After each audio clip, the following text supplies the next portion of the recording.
Brothers and sisters, thank you very much, Brother Haji Hadi. May Allah bless you. And inshallah, may Amir al-Mu'mineen alayhi salam reward you for this beautiful lecture, inshallah. Let's have salawat for the health and the well-being of our master, Imam al-Mahdi, Ajjal Allah Ta'ala farajahu sharif. اللهم صل على محمد وآل محمد وعجل فرجهم والعن أدوهم. بسم الله الرحمن الرحيم. الحمد لله رب العالمين. والصلاة والسلام على أشرف الأنبياء والمرسلين حبيب إله العالمين أبي القاسم المصطفى محمد وعلى آله الطيبين الطاهرين المعصومين لا سيما بقية الله في الأراضين الذي يملأ الأرض قسطا وعدلا كما ملأت ظلما وجورا ولعنة الله على أعدائهم ومخالفيهم ومنكري فضائلهم من الآن إلى قيام يوم الدين. اللهم كن لوليك الحجة ابن الحسن صلواتك عليه وعلى آبائه في هذه الساعة وفي كل ساعة وليا وحافظا وقائدا وناصرا ودليلا وعينا حتى تسكنه أرضك طوعا وتمتعه فيها طويلا برحمتك يا أرحم الراحمين. اللهم صل على محمد وعلى محمد. Let's have salawat for the hastening of the reappearance of Imam al-Mahdi. عجل الله فرجه الشريف. اللهم صل على محمد وعلى محمد وعجل فرجهم. السلام عليكم ورحمة الله. عظم الله أجوركم في مصيبة مولانا أمير المؤمنين صلوات الله وسلامه عليه. Tonight, as you know, is the Sham Ghariban of Amir al-Mu'mineen صلوات الله وسلامه عليه. Imam Hassan and Imam Hussein, they secretly buried our master Imam Amir al-Mu'mineen in a place near Kufa called Ghari, today's Najaf. Imam Ali had told them to wash his body and wrap him in the kafan and hold up the bottom part of the janazah. And he told them that its front part would be lifted by itself. You won't see who is lifting it, but it's actually Jibreel and Mikael who are lifting the front part. And the body of Amir al-Mu'mineen alayhi salam was taken to Najaf, today's Najaf, or it was called Ghari back then, and buried then. However, the grave of our master Amir al-Mu'mineen salawatullah salamuhu alayhi was not known. It was not known until the time of Imam al-Sadiq alayhi salam, and that was because of a lot of enemies that our master Amir al-Mu'mineen had at that time. And what I want to talk about tonight is that, brothers, believe me, Amir al-Mu'mineen alayhi salam is as mazloom and oppressed as he was back then, if he's not more oppressed today. And we have responsibility towards our Imam to defend him. So tonight's topic is our responsibility towards towards Amir al-Mu'mineen salawatullah salamuhu alayhi. What are our responsibilities? Brothers and sisters, we have responsibility towards our master.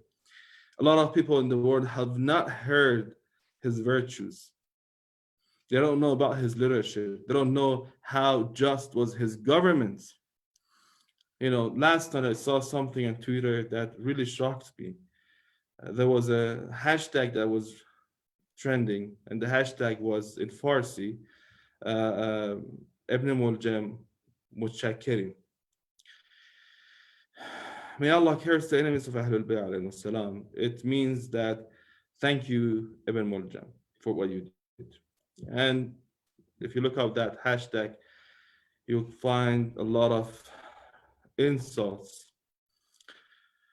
towards our master Amir al-Mu'mineen salawatullah wa salamu alayhi. And if that shows anything, if that indicates anything, it's that we have not fulfilled our responsibility. We have not done our job to defend Amir al-Mu'mineen and introduce him to the world, brothers and sisters. And we have that responsibility. I can give you many and many more examples. Now in the world, no one has heard about the just government, the beautiful government of Amir al-Mu'mineen, Ali alayhi salam, in which he never oppressed no one in that government. Brothers and sisters, defending Amir al-Mu'mineen salawatullah salamu alayhi, his walaya, is so crucial to Allah ta'ala that even someone to the level of Lady Fatima Salamullah alayha has to be sacrificed for that regard. Lady Fatima Salamullah alayha, she came behind the door on that day to defend her master, Amirul Mu'mineen Salawatullah alayhi. And she was crushed between the wall and the door to say that I, Fatima, defend Amirul Mu'mineen Salawatullah Wasalamu alayhi. You've heard of the stories of Hujj ibn Adi or Hujj ibn Uday, a very brave person who was ordered by Muawiyah to insult Amir al-Mu'mineen and curse him. However, he did not, and he was martyred by Muawiyah. The companions of Amir al-Mu'mineen, they gave their life to defend Amir al-Mu'mineen. The story of Maytham is a beautiful story. Maytham al-Tammar, a person who one day Amir al-Mu'mineen salawatullah alayhi came to him and said, "Oh Maytham, you know that one day your hands and your tongue will be cut off and you will be crucified on a palm tree while defending me." Maytham al-Tammar, when he heard that, he was so happy that he's going to die and he's going to be martyred on the path of his master Amir al-Mu'mineen salawatullah alayhi. And he was waiting for that day to come until Ibn Ziyad took power in Kufa, and he called Maytham and said, "You have to curse Ali." He said, "I won't, and I will continue to defend Ali, and I will continue to spread the virtues of Amir al-Mu'mineen." Ibn Ziyad ordered his soldiers to cut off his tongue and his hands and to crucify him on a palm tree. Maytham al-Tammar said to Ibn Ziyad that this is something that I had known before. Amir al-Mu'mineen, my master, had already told me this. So Ibn Ziyad said that I want to make your master Ali liar. So I will crucify you on a palm tree, but I won't cut off your tongue and hand. So they crucified him on a palm tree.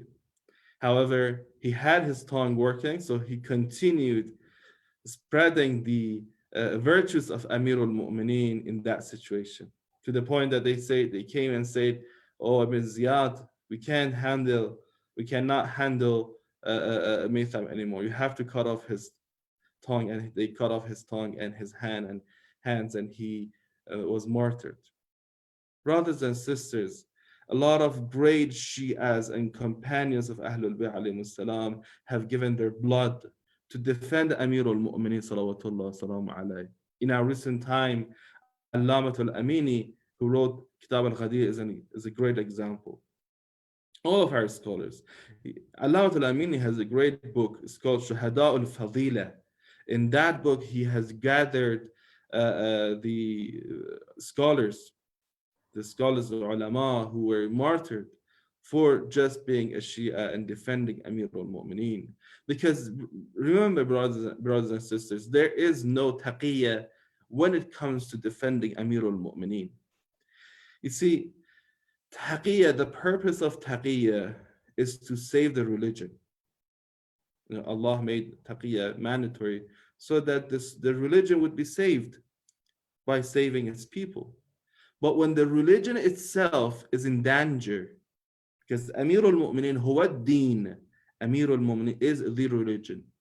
When the religion itself, Ali, is in danger, and people are insulting and cursing him, there is no taqiyya then, and we have to defend our master. Those people who gave their blood to defend Amir al-Mu'mineen did not live in the free world that we are living now, brothers. We are living in a free world. In that situation, back then, in the time of taqiyya, they did not give up, and they defended their master Ali. And now, unfortunately, we in this time and age where we are living in a free world, we are not doing our job. We see, unfortunately, people with disgusting ideologies, people who are really deviated. They come out and they publicly advertise for their belief. But when it comes to us, when it comes to defending our master, Amirul Mu'mineen, the symbol of justice, we are so ashamed. Our youth are in the West are ashamed to talk about Amirul Mu'mineen alayhi salam. So the youth, the Shia youth have this responsibility today to benefit from this free world that we have, to benefit from the media that we have, the social media and these channels that we have, whatever way that you can to defend our master Amirul Mu'mineen. Quran says, ثُمَّ لَتُسْأَلُنَّ يَوْمَئِذٍ عَنِ النَّعِيمِ ثُمَّ لَتُسْأَلُنَّ يَوْمَئِذٍ عَنِ النَّعِيمِ. What does this ayah mean? It means that you will be certainly questioned about the bounties that you were bestowed. The na'im, the ni'mah, the favors of Allah Ta'ala that Allah has given us, He will ask us and He will question us about them. What does this na'im mean in this ayah? There's a hadith that one day Imam Rada alayhi salam was sitting with the fuqaha or the scholars of other sects in Islam, and this ayah was mentioned. ثُمَّ لَتُسْأَلُنَّ يَوْمَئِذٍ عَنِ النَّعِيمِ. On the day of judgment, people will be questioned about the na'im, the favor of Allah. And what does this na'im mean? Is it meant like the food that we eat? Is Allah going to ask us like how much food we ate in this world or how much water we drank in this world? Imam said that the scholars of other sects, you believe that this is what Allah is going to ask us. Allah is going to ask us about cold water that we drink, like a good food, delicious food that we eat, or a good nap that we get. However, this is not the meaning of na'im in this ayah. If someone in this world invited you to his house and gave you food, right? Prepared food for you and gave you food. And at the time when you're leaving his house, he comes to you and says, oh, I give you this much food, I gave you that much water, I gave you this much, a gift. What would you think about the person? And Imam said, you ascribe the same thing to Allah Ta'ala. Allah would never come and say, oh, I give you this much amount of food and drink. No. So what does the word na'im mean in this ayah? That Allah will definitely ask us about. This is in Quran. ثُمَّ لَتُسْأَلُنَّ. You will definitely be questioned about this. Imam said, النَّعِيمُ حُبُّنَا أَهْلَ الْبَيْتِ وَمَوَالَاتُنَا. Na'im is the walayat of Ahlul Bayt alayhim salam.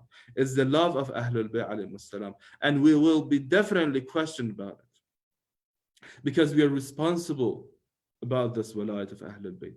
We are responsible in regards to this walayat of Amirul Mu'mineen salawatullah wa salamu alayhi. In another ayah, Allah says, وَقِفُوهُمْ إِنَّهُمْ مَسْئُولُونَ. Stop them. They should be questioned. What are they questioned about? It's been narrated that on the day of judgment, when people are about to pass the Sirat, that bridge over the hellfire, there are two angels who come and ask every single person about the walayat of Amirul Mu'mineen Ali alayhi salam. وَقِفُوهُمْ. Stop them. Every one of us will be stopped on that bridge of Sirat to be questioned about walayat of Amirul Mu'mineen. And if we have not done our responsibility, if we have not fulfilled our responsibility and we had failed, then we cannot pass that bridge. So let's tonight ponder upon this and make a decision to defend Amirul Mu'mineen in whatever way that we can. Even our master Amirul Mu'mineen salawatullah alayhi himself defended his walaya whenever he could. Whenever he got a chance, he defended his walaya. There is a misunderstanding, unfortunately, about our master Amirul Mu'mineen that when his power, the Khilafah was usurped by Abu Bakr and Umar, he just let it go and said, okay, I'm not gonna fight against you, and I'll just give pledge to you and accept your Khilafah, and I'm not gonna attack you, and I'm not gonna defend my right. This is definitely not correct, and is wrong. Amir al-Mu'mineen, when his Khilafah was taken, he went to the people and asked them to come and help him. 40 people said, yes, we'll help you. He told them, tomorrow morning you come with your sword so we can revolt against Abu Bakr. Only 5 or 6 people showed up. So Imam did not have enough companions to revolt against Abu Bakr. And when he didn't have enough companions, he didn't go back to his house and do nothing. No, he defended his right of khilafah whenever he could. There is a beautiful hadith that I want to talk about tonight. It's called Hadith al-Munashada. Hadith al-Munashada. Sheikh al-Tusi, rahmatullah alayhi, he narrates this hadith in his book of Amali. And this hadith is also very famous in the Sunni books. It's been mentioned in the Sunni books as well. The reason why it's called Munashada is that Imam starts saying, Anshudukumullah. Am I not such and such person? Anshudukumullah.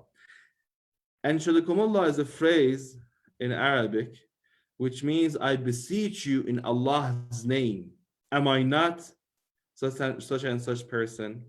So what Imam Ali alayhi salam did in this hadith that I'm going to talk about is history, because it's a very important hadith. It's a very important hadith. It's a lengthy one.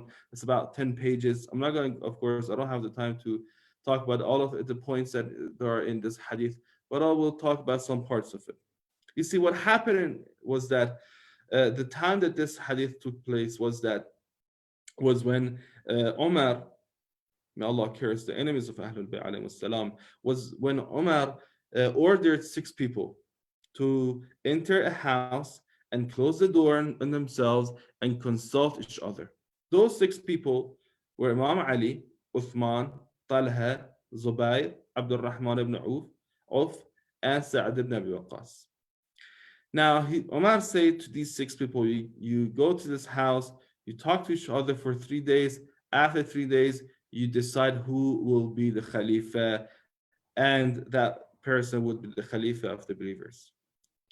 Now, before we talk about this hadith and this council that Umar chose to happen in his time, we have a lot of questions about this council.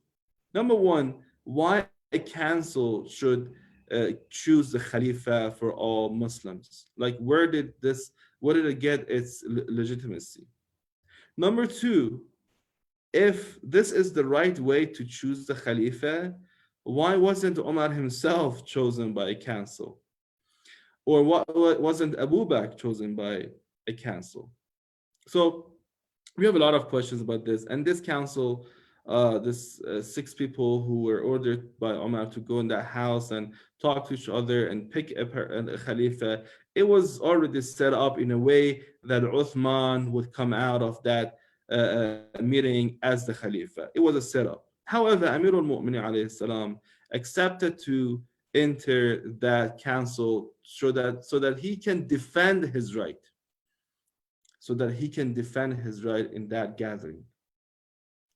And the way that Amir al-Mu'mineen salawatullah alayhi did his argument in this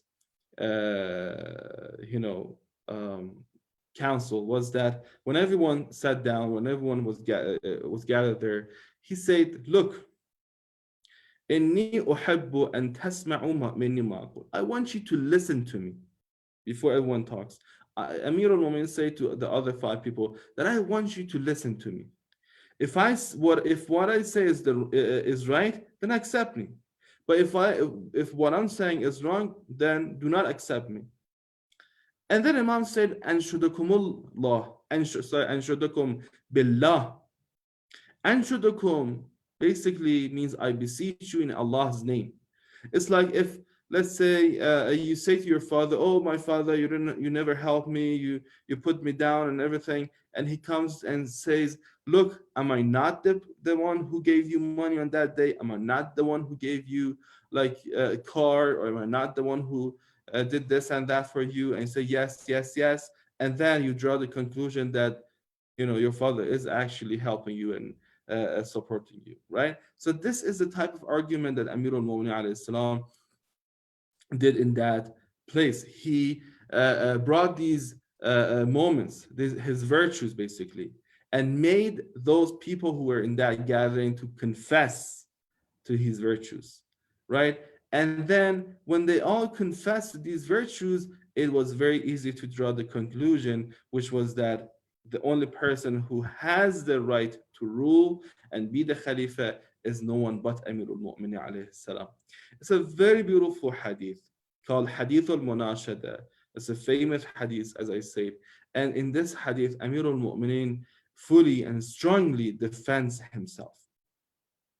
And we need to learn from him, Amir al-Mu'mineen, to defend him, to defend his walayat, to defend his imamah today. And we have that responsibility. We are his Shi'as, and we have that responsibility. Amir al-Mu'mineen said, أنشدكم بالله هل فيكم أحد آمن بالله ورسوله وصلى القبلتين قبلي? Is there anyone amongst you who has prayed before me? Everyone said, La, no. Imam said, فهل فيكم من يقول الله عز وجل يا أيها الذين آمنوا أطيعوا الله وأطيعوا الرسول وأولي الأمر منكم? Is there anyone amongst you who this ayah of Ulul Amr has been revealed about him? Everyone said no. Amir al-Mu'minin said, is there anyone amongst you whose father held prophet? Is there anyone amongst you whose brother is gifted two wings in paradise? Is there anyone amongst you who has worshipped Allah before me and had never been mushrik? And the answer to all of these questions were, of course, no, no, no, there's no one else but you. He said, is there anyone amongst you whose uncle is Hamza, Sayyid al-Shuhada? Is there anyone amongst you whose wife is Fatima, Sayyidatun Nisa al-Alameen, the master of the women in paradise? Is there anyone amongst you whose sons are the masters of the youth in paradise? Amir al-Mu'minin continued, and he mentioned his virtues and merits one after the other. There are many. As I said, it's a 10 pages hadith. Unfortunately, we don't have the time to go over all of these virtues, but I beg you to go and find the hadith and read this. Now, at the end, when Imam Ali alayhi salam said all of his virtues, it was the time of Adhan al-Dhuhr. And Imam said, إِذَا أَقْرَرْتُمْ عَلَىٰ أَنفُسِكُمْ. Now that you have confessed to my virtues, and you know why I'm here, and you know that I'm the only one who can, who has the right to govern and be the Khalifa, فَعَلَيْكُمْ بِتَقْوَى اللَّهِ. So do not forget to have taqwa, and do not bring the wrath of Allah and the anger of Allah to yourself. وَلَا تُضَيِّعُوا أَمْرِي وَاتَّبِعُوا سُنَّةَ نَبِيِّكُمْ. Follow the sunnah of Prophet. إِنْ خَالَفْتُمُونِي خَالَفْتُمْ نَبِيَّكُمْ. If you disagree with me, you have disagreed with the Holy Prophet sallallahu alaihi wasallam.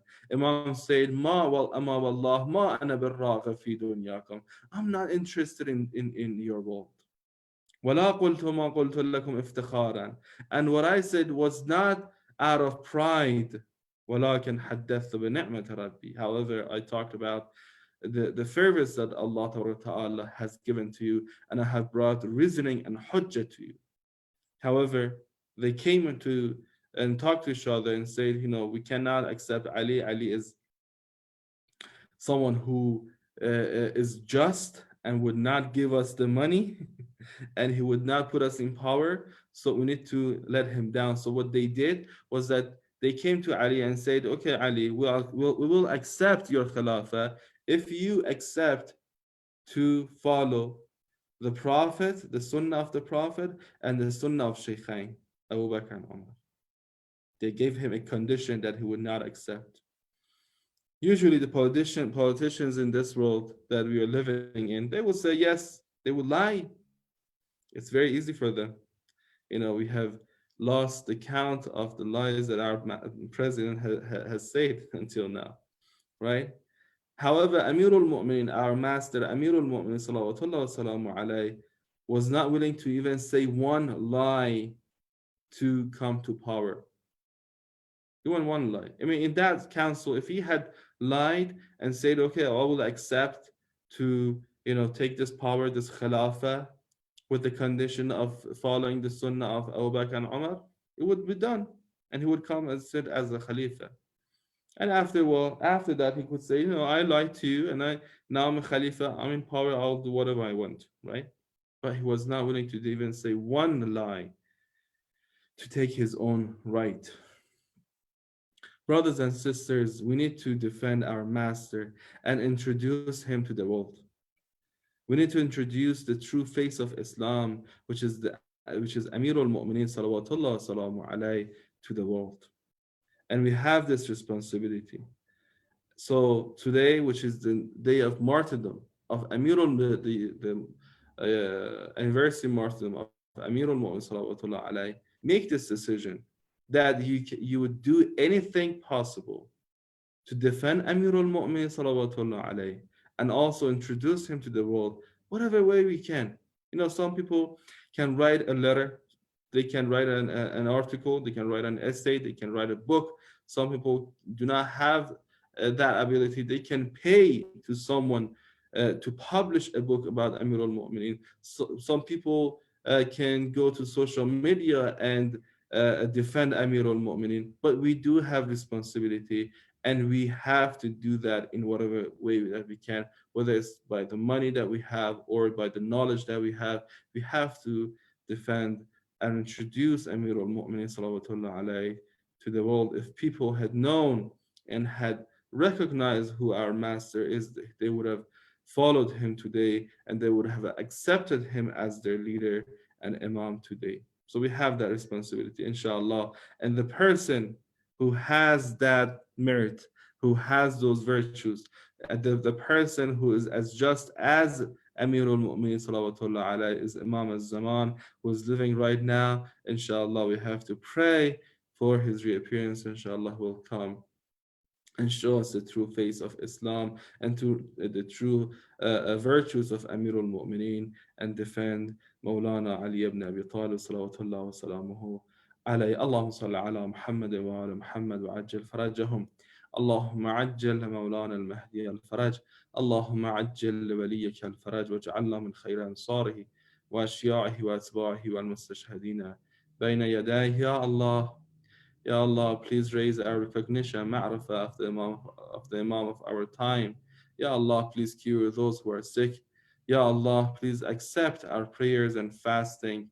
Ya Allah, please save us from the hardships of the first night in the grave and barzakh and qiyamah. Ya Allah, please give us the tawfiq to worship you and recite the Holy Quran in this holy month of Ramadan.